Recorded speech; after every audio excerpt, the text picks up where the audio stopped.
조성은 사무처장 혹시 사표 수리하셨나요? 했습니다. 했습니까? 예. 가는 곳은 알고 있습니까? 알고 있습니다. 이해충돌이라고 생각 안 하십니까? 어떤 면에서 YTN. 저는 그 사실을 알지 못합니다. 오늘까지 알지 못했는데 이 자리에 올 때까지 모르고 나오셨습니까? 그러면 확인해 보시고요. 예. 네, 그것이 적절한지 타당성이 있는지 다음 전체 회의 때 다시 질의해서 책임을 묻겠습니다.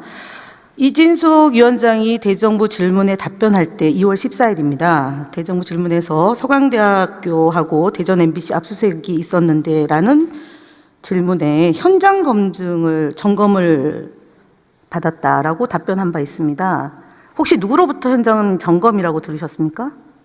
언론에 난 것을 저희 직원으로부터 보고받았습니다. 그러니까 직원 누굽니까? 기억하지 못합니다. 기억이 안 납니까? 예. 답변하지 않겠다, 답변하지 않겠다, 답변하지 않겠다, 기억나지 않습니다.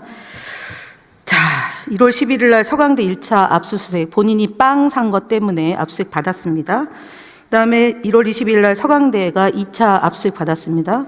대전 MBC 사장 시절에 카드 유용 때문입니다. 그리고 2월 11일 날 압수수색 카드는 받았습니다. 유용하지 잠깐만, 않았습니다.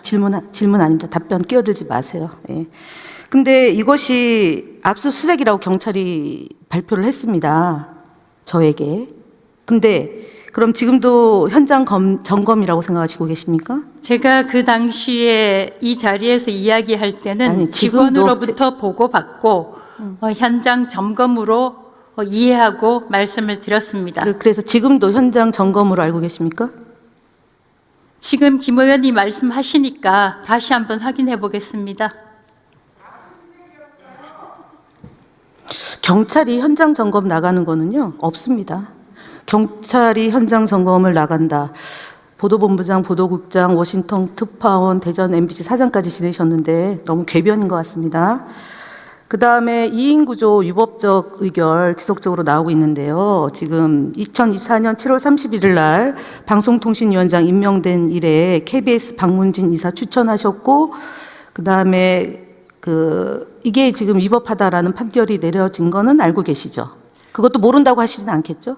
여러 가지 판결이 있는데 KBS 이사들에 대해서는 적법 판결이 났고 KBS 감사에 대해서도 적법 판결이 났습니다. 박문진 이사. 다른 판결들에 대해서는 다른 판결이 나온 걸로 알고 있습니다만 이 자리에서 마침 우원식 의장님도 계시니까 국회목 3인 방송통신위원회 상임위원 좀 본회의에서 의결될 수 있도록 간곡히 요청드립니다.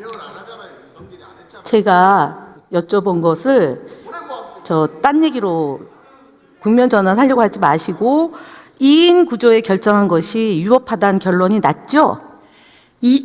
그렇게 생각지 않습니다. 판결은 다른 종류의 판결이 위증하지 났고, 마십시오. 다른 건에 대해서 다른 판결이 났습니다. 박문진 났고, 이사에 대한 2인 구조를 지금 말씀하신 2인 체제를 만든 것은 이 국회입니다.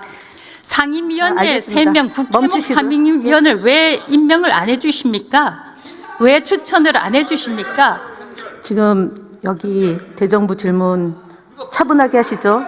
싸우지 마시고요. 싸우려 들지 마시고 제가 질문한 것에 답을 해야 되는데 엉뚱한 답을 아니, 했습니다. 자꾸만 이 자, 인체제가 2025년 불법이라고 4월 말씀을 7일 날 하시니까 EBS 그런 사장 임명 집행 정지 결정문에 법령에서 합의직 방식의 의사결정을 강제한 사항에 대해 다수결의 원리가 적용되는 실질적 합의 과정을 거치지 않은 상태에서 의사결정을 할 수 없다. 그래서 EBS 사장이 본인이 사랑하는 신동호 사장이 임명이 안 되고 김희월 사장이 다시 복귀됐던 건 알고 계시죠? 그 건과 관련해서 방송사에 대한 제어가 과정을 밟고 계시잖아요. 그것도 그럼 계속 하실 겁니까? 그렇습니다. 네, 위법하다는 판단이 있음에도 불구하고요. 위법하다 심사위원회 구성에 대해서는 위법하다는 판단 없었습니다. 네, 들어가시죠. 박성재 법무부 장관님 나오세요.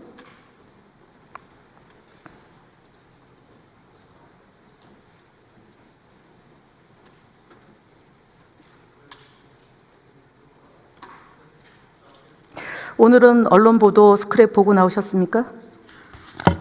지난 월요일 날 국회 질문에 언론 보도 보지 않는다라는 말씀을 하셔서 질문하는 겁니다. 스크랩이라기보다는 요약해 놓은 그러니까 보셨습니까? 보고서를 봅니다. 네, 알겠습니다. 예. 혹시 그 방통위에 검사가 파견 나와 있는 거 알고 계십니까? 지금 제가 그 구체적인 상황은 하나하나 좀 다 기억을 못해서 확인해. 아니, 검사가 파견 나가고 있는 부처가 몇 개 안 됩니다. 아닙니다. 많습니다. 그러니까 부처가 몇 개입니까? 대한민국 부처가. 제가 정확하게 다 모르겠어요. 대한민국 부처가 국무회의에 들어오는 부처가 몇 개입니까? 국무회의에 예. 들어오는 부처 수는 제가 세어본 적이 없고 국무위원이 몇 명입니까? 국무위원은 지금 총 다 임명이 되면 뭐 19개인가. 네, 그렇습니다. 제가 말씀드린 위원회, 그중에 위원회는, 배석하는 위원회는 3, 4개 정도입니다. 방송통신위원회 검사가 파견 나와 있습니다. 이 검사의 역할이 방통위원회의 법률 자문을 하는 겁니다. 이인 구조에서 지속적으로 위법하다는 판단이 나오는데 파견 나가 있는 검사가 조력하고 있습니다. 계속 이렇게 해도 되는 겁니까? 파견청에서 필요한 역할을 살펴보실 하고 겁니까? 있는 것으로 알고 있습니다. 예, 그런데 잘 모르신다고 조금 전에 답변하시지 않으셨습니까? 검사가 제가 나가는지? 지금 그 부분은 더 확인을 해봐야 확인해 보시고 지금 말씀드린 거는 사법부에서 불법하다는 판단이 나옴에도 불구하고 방통위는 2인 구조에서 계속 위법 행위를 하고 있습니다. 상충되는 행위가 벌어지고 있는 점에 대해서 박성재 법무부 장관님께서 직위 끝날 때까지 좀 살펴보시기 바랍니다. 그 상황은 아까 살펴보시기 바랍니다. 예. 예, 들어가도 좋습니다. 교육부 장관님 나오시죠.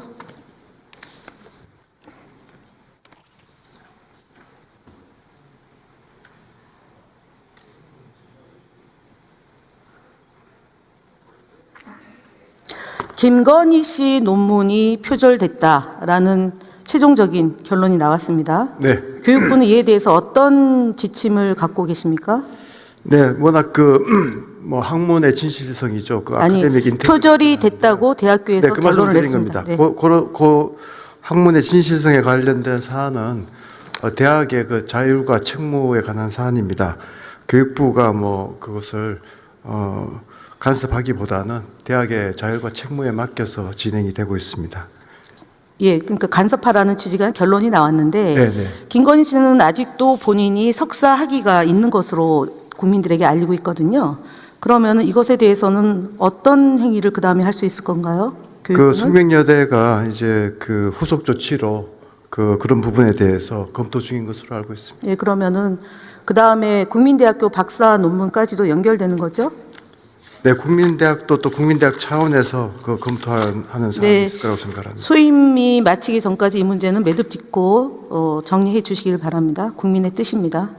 뭐 거듭 말씀드립니다만 그 대학의 자율과 책무에 관한 사항입니다. 그렇지만 뭐 교육부로서도 이런 부분에 있어서 또 대학의 자율과 책무를 충실히 존중하는 차원에서 접근하도록 하겠습니다. 네, 들어와 주셨습니다. 네.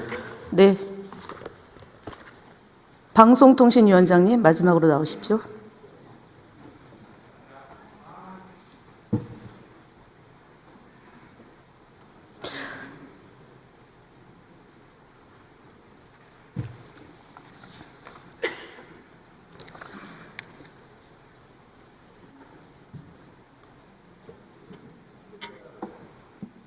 정강훈 씨 가족이 알뜰폰을 과장 광고를 통해서 이용자를 권리를 침해하고 있다. 내용 알고 계시죠?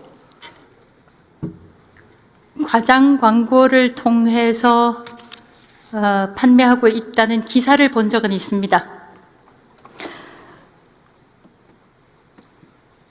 기사 이후에 저희 가방이 전체위에서 이 문제가 다뤄졌습니다. 그래서 살펴보고 있다라는 게 사무처 직원의 답변입니다. 자, 소관이 아니라고 계속 얘기하고 있는데요. 전기통신사업자법 제92조 시정명령을 취할 수 있습니다. 전기통신사업자의 업무 처리 절차가 이용자 이익을 현저히 해친다고 할 경우에 방통인 이를 살펴봐야 됩니다. 맞죠? 그렇습니다. 네. 하실 거죠? 지금 자료를 받아서 살펴보고 있습니다. 내일 모레 답변 제대로 준비하고 들어오십시오. 예, 돌아가도 좋습니다.